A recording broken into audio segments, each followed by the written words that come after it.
Hi guys, welcome to cricket Venkatesh.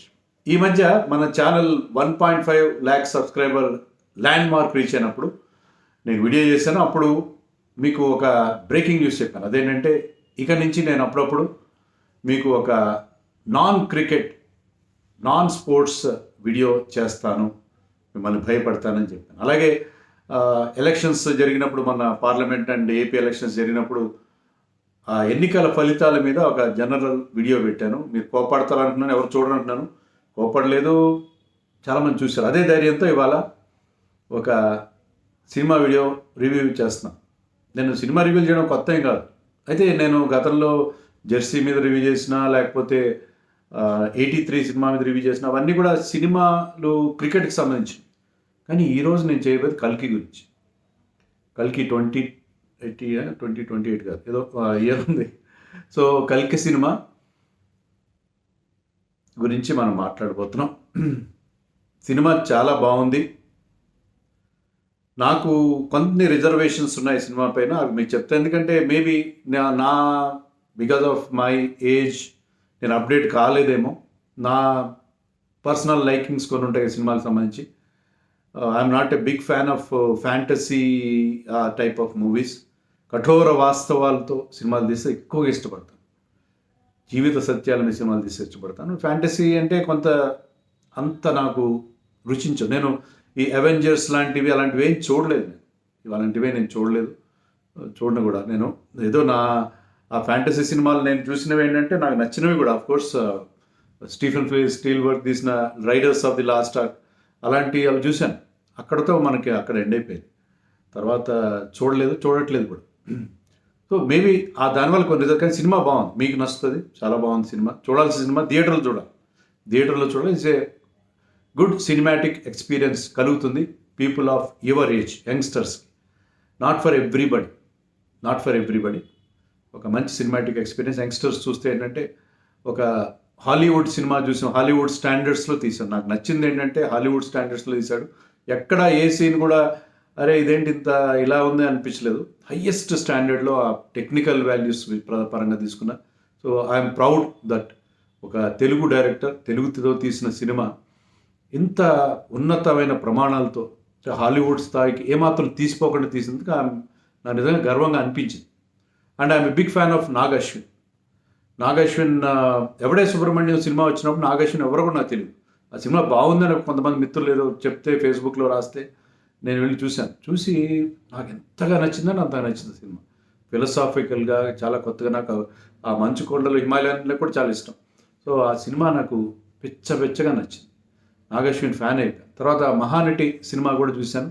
అది కూడా ఎంత అద్భుతంగా నచ్చింది. ఆ సినిమా చూస్తున్నసేపు బోరుని ఏడ్చాను. నాకు ఎందుకో చాలా ఏడుపు వచ్చింది సినిమా చూసిన. సావిత్రి క్యారెక్టర్ అంత గొప్పగా తీశాడు. అతను మన తెలుగులో ఉన్న అతి తక్కువ మంది వెరీ గుడ్ డైరెక్టర్స్లో అతను కూడా. చాలా క్రాఫ్ట్ మీద పూర్తి పట్టు ఉన్నవాడు, తర్వాత మంచి టేస్ట్ ఉన్నవాడు అని అనిపించింది. నాకు ఈ సినిమా ట్రైలర్ చూసినప్పుడు నచ్చలేదు. ఎందుకంటే ఇదేంటబ్బా ఈ సైఫై సినిమా, ఇదేదో ఇంగ్లీష్ సినిమా చూసినట్టు తెలుగుదనం ఏం లేదు కదా, ఇదేంటి ఈ సినిమా, నాగశ్విన్ ఈసారి డిసప్పాయింట్ చేస్తాడు అనుకున్నాను. సినిమా కూడా పెద్దగా ఆడదేమో అని నాకు ఒక ఫీలింగ్ కలిగింది. కానీ నా అంచనాలు తారుమారైనాయి. అండ్ సినిమా నేను అదే కాస్త లేట్గానే చెప్తున్నాను మీకు. ఎవరికి అయితే క్రిటికల్గా చెప్తాను ఈ రివ్యూ. నేను మీకు మీ మనోభావాలు దెబ్బతింటాయి. సినిమా మీకు బాగా నచ్చేసింది, మీరు చూసారు ఆల్రెడీ. నేను చాలా లేట్గా చేస్తున్నాను రివ్యూ. నేను చూడడం ఇవాళ చూశాను నేను. బికాజ్ వరల్డ్ కప్ టైంలో మనకు కుదరదు కదా, వరల్డ్ కప్ మీద ఉంటుంది మన ఫోకస్, మనకు టైం ఉండదు. ఇప్పుడు ఇవాళ కొంచెం టైం దొరికింది, చూశాను నేను. అండ్ కొంచెం క్రిటికల్గా ఉంటుంది నా రివ్యూ. అందుకే మీకు నచ్చకపోతే మీరు చూడకండి. నేను నాతో కనెక్ట్ అయ్యే వాళ్ళ కోసమే ఈ రివ్యూ చేస్తున్నాను. సినిమా నాకు నచ్చింది, ఓవరాల్గా నచ్చింది. బట్ కొన్ని ఆస్పెక్ట్స్ నాకు కొంత జారింగ్ ఎఫెక్ట్, పంటి కింద రాయిలాగా అనిపించిన మాట కూడా వాస్తవం. ముందుగా నచ్చిన విషయాలు మీకు చెప్తాను. నచ్చిన విషయాలు ఏంటంటే అతను చేసిన హోంవర్క్. ఫర్ ఎగ్జాంపుల్ అశ్వత్థామ మనకు ఫస్ట్ కనిపించేటప్పుడు ఏంటంటే, తర్వాత అంటే మళ్ళీ మనం సినిమాలు చూసేటప్పటికి ఒక అండర్ గ్రౌండ్లో ఉన్న గుడిలో ఉంటాడు. ఆ గుడి యాక్చువల్గా ఉంది నెల్లూరు జిల్లాలో ఆత్మకూరు దగ్గర ఆ గుడి ఉంది. దాని గురించి తర్వాత నేను చూశాను. సో అదే గుడిని అద్భుతంగా రీక్రియేట్ చేశారు. మొత్తం ఆ సినిమాలో ఉన్న గ్రాఫిక్స్ అన్నీ కూడా విఎఫ్ఎక్స్ ఎఫెక్ట్స్ అంటారు కదా, అవన్నీ అద్భుతంగా ఉన్నాయి. కొన్నిసార్లు బాహుబలి కంటే కూడా బాగున్నాయి అనిపించింది నాకు. అంత బాగా అడ్వాన్స్డ్ మేనర్లో ఉన్నాయి. ఆ సినిమాలో వాళ్ళు వాడిన కాస్ట్యూమ్స్ కానీ, ఏదో ఇంగ్లీష్ సినిమాల్లో ఎంత శ్రద్ధ తీసుకుని చేస్తారో, అంటే అటెన్షన్ టు డీటెయిల్ చాలా బాగా అతను నాగశ్విన్ అంటే ఇలాంటి మెగా స్కేల్ సినిమాలు కూడా చేయగలడు. కాస్త ఆఫ్ బీట్గా ఉండే ఎవరో సుబ్రహ్మణ్యం ఒక మంచి బయోపిక్ ఇన్ మహానటి తీసినవాడు. ఇంత మంచి ఇంత పెద్ద స్కేల్లో కూడా సినిమా తీయగలడు, పండించగలడని ప్రూవ్ చేసుకున్నాడు. చాలా చాలా బాగా తీశాడు సినిమా. టెక్నికల్గా చాలా గొప్పగా ఉంది. అదైతే నాకు నచ్చింది. అదే హోంవర్క్ కూడా బాగుంది. ఈ శాంబల ఏదో ఉంది కదా, దాని గురించి కూడా చాలా చరిత్ర ఉంది. ఇవన్నీ కూడా హోంవర్క్ చేసి, అంటే మన పురాణాలని మన కొన్ని ఏమంటారు లెజెండ్స్, వాటన్నిటినీ చక్కగా దీంట్లో స్టోరీలోకి లాక్కొచ్చాడు. అంటే ప్యూర్ ఏదో హాలీవుడ్లా కాకుండా నేటివిటీ టచ్ ఉండడం కోసం అశ్వత్థామ నుంచి మన మహాభారత పాత్రలు అవన్నీ దీంట్లో ఇమిడేలాగా చక్కగా ఆ కథను అల్లుకుంటూ వచ్చాడు. So they've interwoven very well into the script. So చాలా బాగా వాటిని లోపలికి తీసుకురావడం అనేది నాకు బాగా నచ్చింది. సో అది నాకు నచ్చింది. అద్భుతమైన నటన. ప్రభాస్ నేను ఫ్యాన్ అని చెప్పను కానీ ప్రభాస్ అంటే నచ్చుతాడు, నాకు చాలా నచ్చుతాడు. ప్రభాస్ మిర్చి సినిమా నాకు చాలా ఇష్టం. మధ్య సలార్ కూడా నాకు చాలా నచ్చింది. సలార్ నాకు చాలా నచ్చింది. నాకు కొన్ని సినిమాలు నచ్చవు కానీ సలార్ నచ్చింది, నాకు బాగా నచ్చింది. ప్రభాస్ యాక్టింగ్ కూడా చాలా ఇష్టం. ఎందుకంటే న్యాచురల్గా ఉంటుంది. డైలాగ్ డెలివరీ ఎంత న్యాచురల్గా ఉంటుంది అంటే ఏదో సినిమాల్లో డ్రమాటైజ్ చేసినట్టు కొంతమంది హీరోలు చెప్తుంటారు, అలా ఉండదు. చాలా న్యాచురల్గా ఉంటుంది. మంచి బేస్ వాయిస్ ఉంటుంది. యాక్టింగ్ కూడా చాలా లేడ్ బ్యాక్ స్టైల్లో ఉంటుంది. అంటే తెచ్చిపెట్టుకున్నట్టు అలా కాకుండా చాలా న్యాచురల్గా ఉంటుంది ప్రభాస్ యాక్టింగ్. సో ప్రభాస్ అద్భుతంగా నటించాడు. కొంత హ్యూమర్, కొంత అన్నీ కలిపి ఆ క్యారెక్టర్లో అలా ఇమిడిపోయాడు చక్కగా. Prabhas is done a wonderful job. And Amitabh Bachchan great man, చేతులకి మొక్కాలి. అంత అద్భుతమైన పాత్ర ఈ సినిమాకి అశ్వత్థామ అని పేరు పెట్టుంటే చాలా బాగుండేది. యాక్చువల్గా పెట్టలేరు కదా అలాగే పేరు, ప్రభాస్ సినిమా కదా ఇది. ప్రభాస్ కూడా కలికి కాదు యాక్చువల్లీ, బట్ వాట్ ఎవర్, ఆ సినిమా అశ్వత్థామ క్యారెక్టర్ చాలా బాగా హైలైట్ అయింది. అతని సైజు కూడా పెద్దది, మామూలు కంటే 8-8.5 అడుగులు ఉంటాడు. సో లార్జర్ దెన్ లైఫ్ అనే మాట ఉంటుంది. Literally he was larger than life in the film. అతని యాక్టింగ్ కూడా అద్దరు కొట్టేసి. అమితాబ్ బచ్చన్ ఏంటి 80 ఏళ్ళు దాటిన తర్వాత నటన ఏంటి, ఆ డైలాగ్ డెలివరీ అద్భుతంగా చెప్పాడు. అతనే చెప్పాడని నేను అక్కడ చదివాను. నా ఎవరైనా మిమిక్రీ చేశారేమో అని అనుకున్నాను. నేను గూగుల్ చేస్తే ఏంటంటే స్వయంగా అమితాబ్ వాయిస్ని ఇమిటేట్ చేయడం అంత ఈజీ కాదు. ఎక్కడ పొల్లు తెలుగు చక్కగా చెప్పాడు, అద్భుతంగా చెప్పాడు అమితాబ్ బచ్చన్. అమితాబ్ బచ్చన్ నటనకి నిజంగా చేతులెత్తి మొక్కాలి. ఆ పాత్రకి ఆ అశ్వత్థామ అంత ఆ జైగాంటిక్ పర్సనాలిటీ ఉండాలి. So he's dominated the film. But Prabhas విషయంలో తిరగలేదు. అండ్ దీపికా పడుకోన్ కూడా చాలా బాగా చేస్తుంది. నాకు ఆ క్యారెక్టర్ ఏంటబ్బా ఇలాంటి క్యారెక్టర్ ఇచ్చారు, దీపికా గ్లామర్ హీరోయిన్ కదా అనుకుంటే ఆ పాత్రలో చాలా హెవీ రోల్, అది చాలా బాగా చేసింది. సో అందుకని వీళ్ళందరూ గొప్పగా చేశారు. కమల్ హాసన్ చాలా తక్కువ సీన్స్లో ఉన్నాడు. కమల్ హాసన్ బికాజ్ విలన్ క్యారెక్టర్కి అలాంటి ఒక అంటే ఇంత పెద్ద వాళ్ళు స్టార్స్ ఉన్నప్పుడు, ప్రభాస్, అమితాబ్ లాంటి వాళ్ళు ఉన్నప్పుడు విలన్ కూడా ఒక వాళ్ళకి ధీటైన వాడు ఉన్నాడు. కమల్ హాసన్ని అలా చూపించారు. ఓకే, కమల్ హాసన్ బహుశా పార్ట్ 2లో అతనికి ఎక్కువ రోళ్ళు అసలు ఏంటి అనేది అన్నీ తెలుస్తుంది. సినిమా స్టోరీ అని నేను చెప్పను. స్టోరీ ఎందుకు, స్పాయిలర్ లాగా ఉంటుంది, మీకు ఎందుకు అవసరం లేదు. మీరు సినిమా చూడని వాళ్ళు చూడండి, చూసిన వాళ్ళు నేను చెప్పిన అభిప్రాయంతో ఏకీభవించండి. మెయిన్గా నాకు నచ్చని ఫ్యాక్ట్ ముందుగా ఒకటి చెప్తాను, ఇది తెలుగు సినిమా లాగా లేదు. తెలుగులో తీసి హిందీలో డబ్బింగ్ చేస్తారు కదా. ఇప్పుడు బాహుబలి చూడండి, బాహుబలి తెలుగులో చూస్తే అచ్చ తెలుగుగా ఉంటుంది. పాటలు తెలుగు పాటల్లాగా ఉంటాయి, డైలాగులు తెలుగులాగా ఉంటాయి. హిందీలో చూసినా అది రాజమౌళి గొప్పతనం, కీరవాణి గొప్పతనం కూడా. పాటలు మన తెలుగు పాటలు పచ్చబట్టేసినా కానీ అన్ని పాటలు చాలా చక్కగా తెలుగు పాటల్లాగా ఉంటాయి. హిందీలో చూస్తే హిందీ పాటల్లాగా ఉంటాయి. హిందీలో కూడా నేను టీవీలో అప్పుడప్పుడు వస్తుంది కదా, సోనీలో వాటిలో చూస్తాను నేను. హిందీలో డైలాగ్స్ కానీ అన్నీ ఎక్కడ బాగా సరిపోతాయి.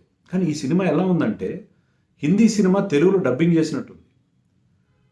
సగం మంది యాక్టర్స్, ముఖ్యంగా విలన్ కమల్ హాసన్ అనుచరులు ఉంటారు. ఒకటి పేరు మానస్, ఇంకో జనరల్ ఉంటాడు, లెఫ్టినెంట్, అది పేరు నాకు గుర్తులేదు.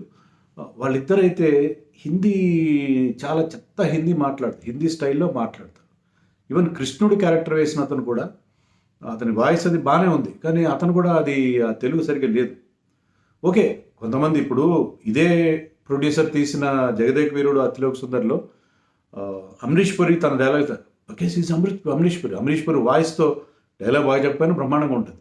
ఒక్కరు చెప్తే పర్వాలేదు. సినిమా చాలా క్యారెక్టర్స్ అదొక రకంగా మాట్లాడారు. హిందీ ఎలా ఉందంటే మన కొంతమంది ఐఏఎస్ ఐపీఎస్ ఆఫీసర్లు ఉంటారు చూడండి, మన తెలుగు రాష్ట్రాల కేడర్లో ఉండే ఐఏఎస్ ఆఫీసర్లు ఐపీఎస్ ఆఫీసర్లు ప్రెస్ మీట్లో మాట్లాడుతుంటారు, తెలుగును కూని చేస్తూ మాట్లాడతారు, చాలా యాసగా మాట్లాడతారు.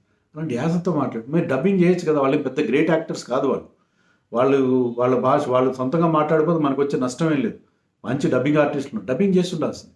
వాళ్ళు మాట్లాడే ఆ యాస చాలా పంటి కింద రాయేలా జారింగ్ ఎఫెక్ట్ ఇచ్చింది నాకు, అస్సలు నచ్చలేదు. ఈవెన్ తమిళ యాక్టర్స్ కూడా, అతను మన దృశ్యంలో పోలీస్ క్యారెక్టర్ వేసే అతను పేరు సేతుపతి సమ్ పేరు ఉంది అతను కానీ, ఇంకొక తమిళ్ వీరన్ క్యారెక్టర్ వేసిన అతను ఇంకొక వాళ్ళ రెబల్స్లోనే ఇంకొక జనరల్ ఉంటాడు, వాళ్ళు తమిళ యాసతో మాట్లాడుతున్నారు, ప్యూర్ తమిళ్.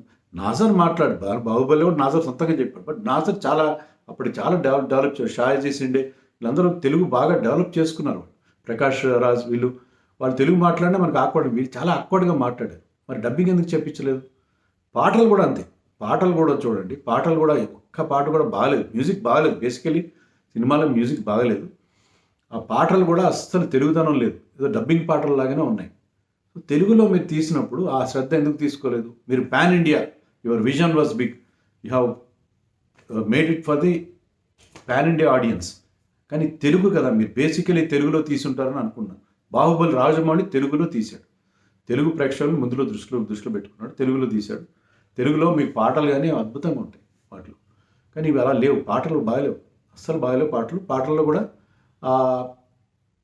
పాటల్లో కూడా అవి పదాలు వినబడలేదు, అసలు ఏంటో చాలా విచిత్రంగా ఉన్నాయి, 3-4 పాటలు ఉన్నట్టుగా ఉన్నాయి.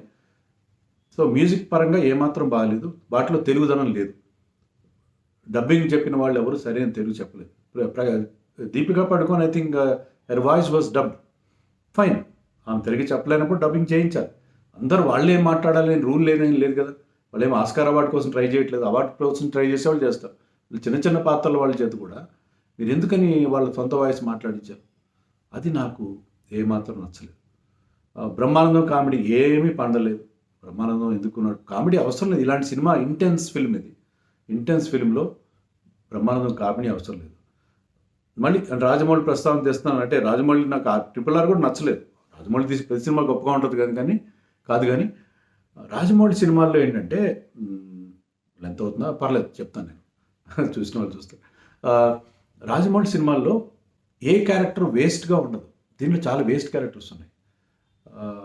దిశా పట్ని అనే ఒక గ్లామర్ కోసం పెట్టారు, ఒక పాట కూడా పెట్టారు. ఆ క్యారెక్టర్కి సినిమాకి ఎలాంటి కనెక్షన్ లేదు. అంటే ఏదో ఒక చిన్న she was guiding him towards complex అనుకోవాలి, కానీ అది పండలేదు. మీరు అవసరం లేని క్యారెక్టర్ని అలా, బ్రహ్మానంద క్యారెక్టర్ కూడా అంతే, అవసరం లేదు ఈ క్యారెక్టర్స్ అని. ఈవెన్ బుజ్జి కామెడీ కూడా నాకేం నచ్చలేదు. ఎందుకంటే అది అంటే అన్ని రకాల ఆడియన్స్కి, ఈ సినిమా ఏంటంటే కొంచెం వీడియో గేమ్ లాగా ఉంటుంది కాబట్టి, అవెంజర్స్ లాగా ఉంటుంది, పిల్లలు చూస్తారు.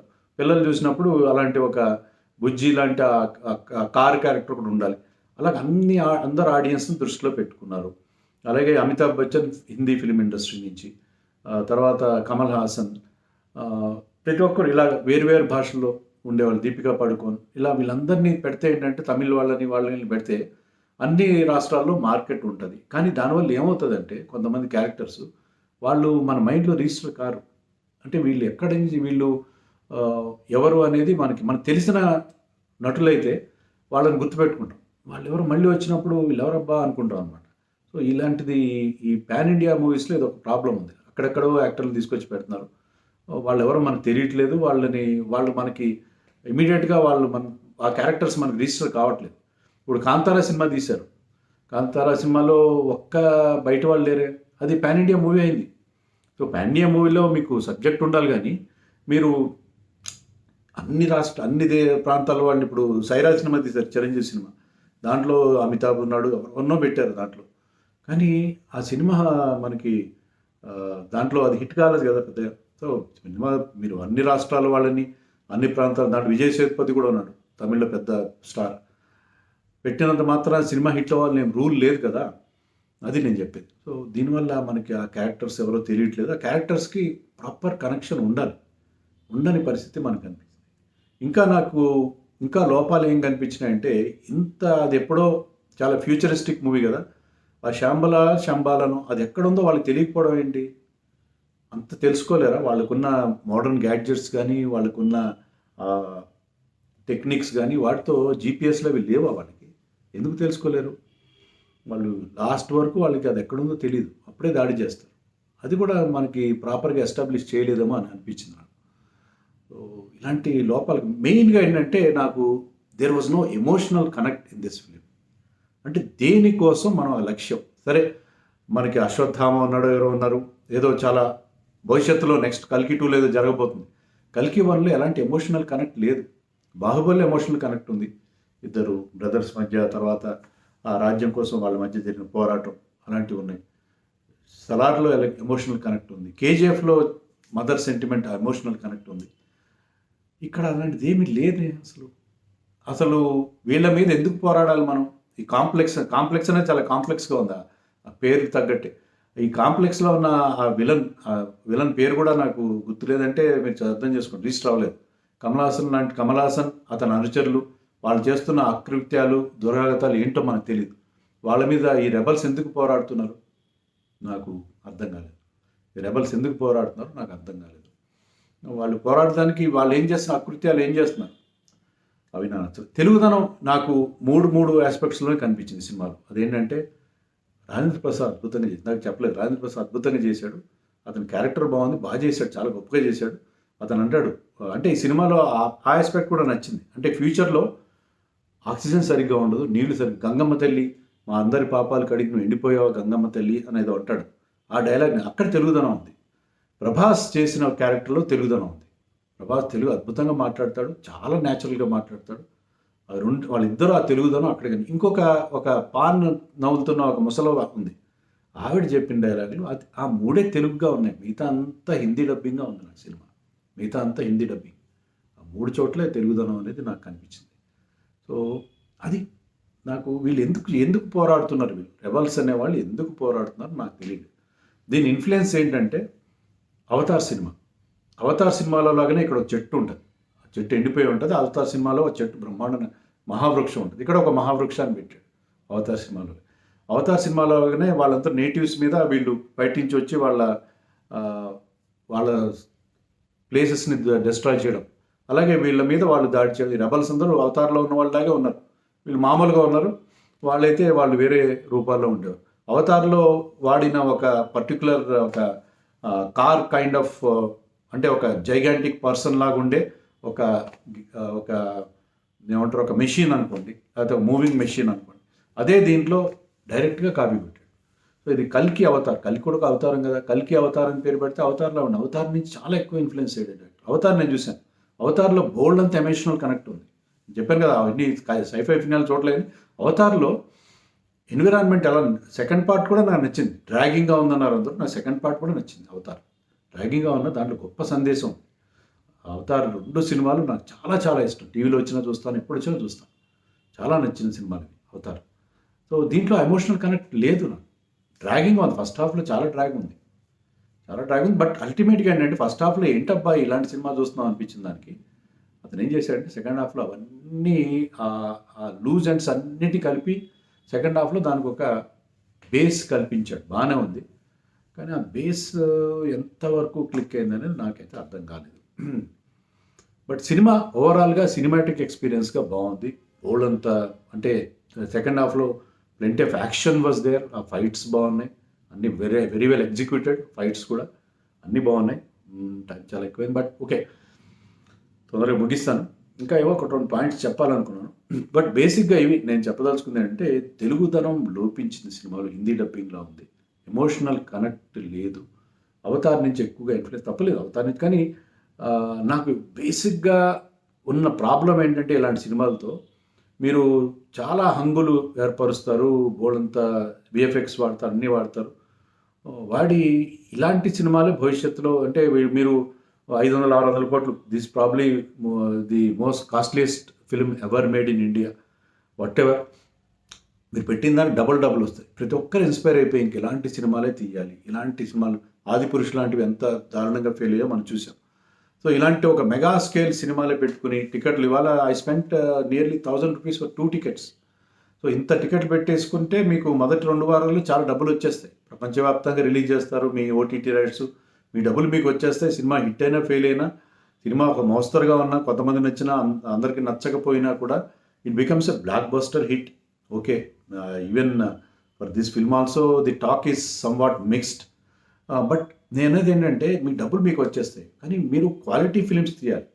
జాతిరత్న ఎంత బాగుంది, వీళ్ళే తీసినట్టున్నారు, ఎంత బాగుంది. నేను అనేక సార్లు చూస్తాను, 3 సార్లు చూసాను ఇప్పటికీ. మొన్న వచ్చిన ఇంకొక సినిమా బలగం ఎంత బాగుంది. అలాంటి సినిమాలు తీయండి, హ్యాపీగా ఉంటాయి, చూడడానికి హాయిగా ఉంటాయి, సరదాగా లేకపోతే కొన్ని సందేశాలతో బాగుంటాయి అలాంటి సినిమాలు. ఇవే సినిమాలు తీయకండి దయచేసి. వీటి సక్సెస్ చూసి ప్రతి ఒక్కరూ రాజమౌళి అయిపోవాలి, ప్రతి ఒక్కరూ నాగ్ అశ్విన్ అయిపోవాలంటే కష్టం. నాగ్ అశ్విన్ లాంటి డైరెక్టర్స్ ఎంతో గుండెల్లో బోలంత తడి ఉండే డైరెక్టర్స్ ఇలాంటి సినిమాలు కాకుండా ఎవడే సుబ్రహ్మణ్యం లాంటిది తీస్తే, ఎవడే సుబ్రహ్మణ్యం ఎంత సీక్వెల్ తీయకూడదు, ఎంత బాగుంటుంది ఆ సినిమా. అలాంటి సినిమాలు తీస్తే బాగుంటుంది. వాళ్ళ చాయిస్ వాళ్ళది. బట్ ఇది ఓవరాల్గా సినిమా బాగా తీశాను, తీసుకొని చివరిదాకా తీసుకొచ్చి బాగా తీసుకొచ్చాడు. బట్ ఎందుకో నాకు నచ్చింది, అంటే చివరికి వచ్చేసరికి నచ్చింది. But still I'm not totally convinced.